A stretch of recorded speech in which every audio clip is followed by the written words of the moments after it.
Oh, hello, this is Tak Chung from Walk with Tak. Welcome to my YouTube channel. If you enjoyed this video, please like, subscribe, and share.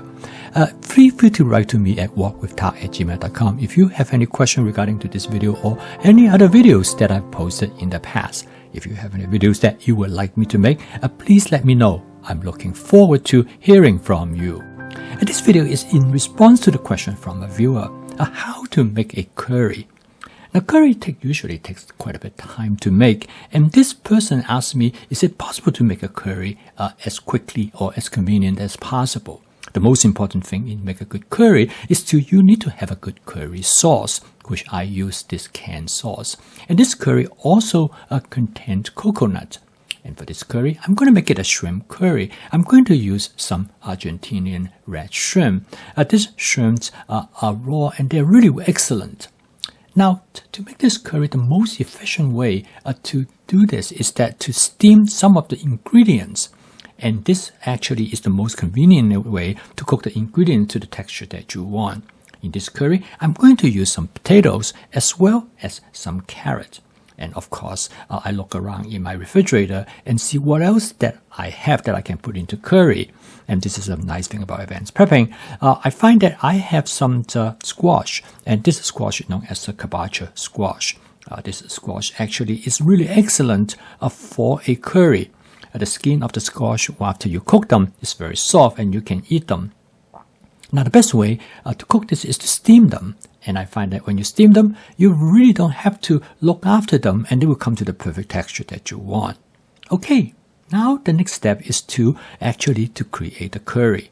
I'm going to use the wok the same way that I will use for normal stir frying. Now, one of the ingredients that always seems to be needed for curry is onions. So I dice up some onions and I'm going to use the wok to stir fry the onions or saute the onions so that it will be ready for the curry. Now, this is the convenience of the wok, and this is a nice thing about a stainless steel wok because you can use it for almost any type of cooking function. Now, as I have mentioned earlier, the most important thing about a curry is the sauce of a curry. Normally, if you start out from scratch, use all the raw ingredients to make the sauce, it will take a long time for simmering. So the best way is that for those who do not make curry often is to find a sauce that you will enjoy. This sauce comes from a company which I really like, and this is a Thai curry sauce. It's made by a company called Missouri. There are many different curry sauces available on the market. This is actually recommended to me by a friend from Thailand, and she really liked this curry. And she feels that this curry has a lot of authenticity to what she would make if she started the curry from scratch. So I have tried this and I really enjoy this. Now, this type of curry frequently referred to as a Thai curry. And the primary characteristic of a Thai curry is that it includes a coconut milk. And it is one of the characteristics of Thai curry when you compare it to Indian or Pakistani curry. Those curry do not normally include coconut, but I really enjoy the coconut in this particular curry. So now I take the vegetable that I have steamed. I steam this vegetable for about 35 to 40 minutes to the texture that I want. And the nice thing that for steaming the vegetable is that you don't have to keep an eye on them. Once you steam them, you can just let it go and it will steam perfectly. And the texture will be exactly how you would like it. And of course, steaming also retains the flavor of the ingredients. So what I do is that I steam it to about maybe 70 to 80% what I like it to be. In addition, I'm going to also add a little bit of Walk with Tak basic seasoning mix.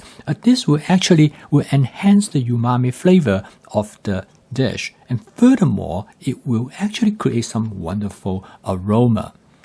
Now, the next part is that I'm going to let everything simmer for another, I would probably maybe somewhere 10 to 15 minutes.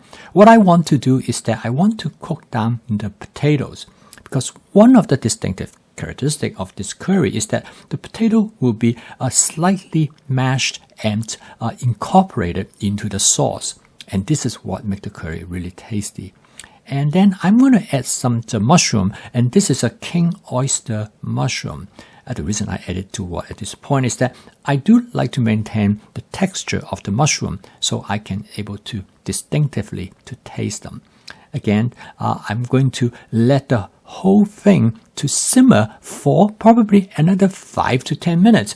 Then it will be pretty much ready. So the final step is to add the shrimp. And the reason I add the shrimp right at the end because I want the shrimp to cook just right. I do not want the shrimp to become overcooked. If you add the shrimp too early, it's quite likely the shrimp will be overcooked by the time when the curry is ready. So by adding them toward the end, it's just perfect for that purpose. I adjust the consistency of the curry by adding a little bit more water. So again, this is very much of a personal preference. I like the curry a little bit thinner so that I can put them over rice. Now at this point, the flavor of the curry is pretty much up to what it's supposed to be. Now you can make further adjustments by adding a little bit more salt if you want it to be saltier, or you can add a little bit of sugar if you want it to be a little bit sweeter.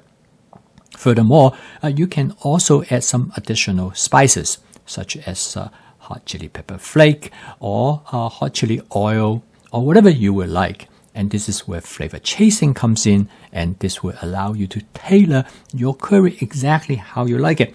And this is the advantage of making this curry by yourself, because now you can adjust the flavor. A lot of time when I have curry in a restaurant, most of the time the flavor is not exactly how I like them.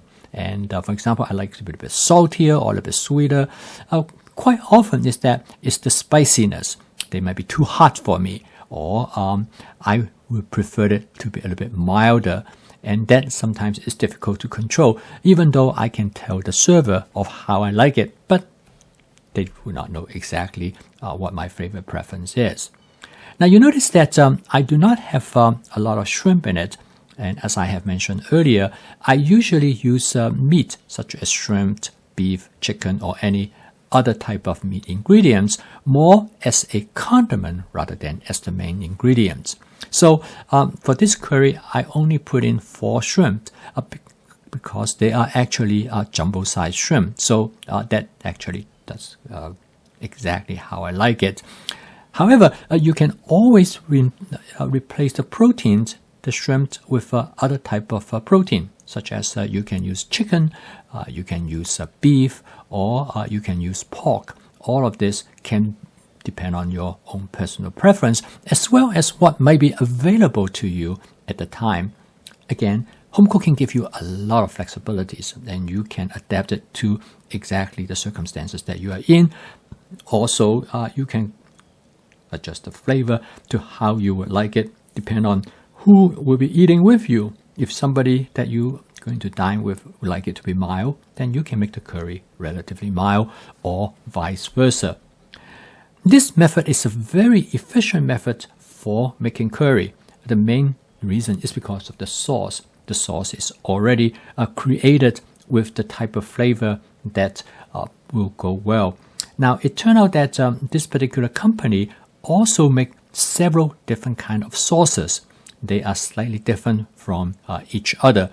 This sauce that I use is called a yellow curry, but they also make a green curry, a red curry. Each one of them has their distinctive characteristics. And in fact, you can purchase them on Amazon for all the different versions that are available made by this company. So this will give you a lot of choices. When you make a curry, you can adjust it, and so each time when you make the curry, you can have a very distinct set of characteristic profile that will be suitable for you for that particular meal. So with a wok, you can simply make the whole curry in a wok, and this is the advantage particularly of a stainless steel wok, and I really find that to be very useful. Okay, I post a video each day to help you to make home cooking as part of your daily routine using my fast cooking system. With this cooking system, it will make home cooking practical, efficient, creative, and fun for you. So you will be able to cook with spontaneity and intuition. If you'd like to learn more about this cooking system, please subscribe to this YouTube channel. So keep on cooking, and I will see you tomorrow.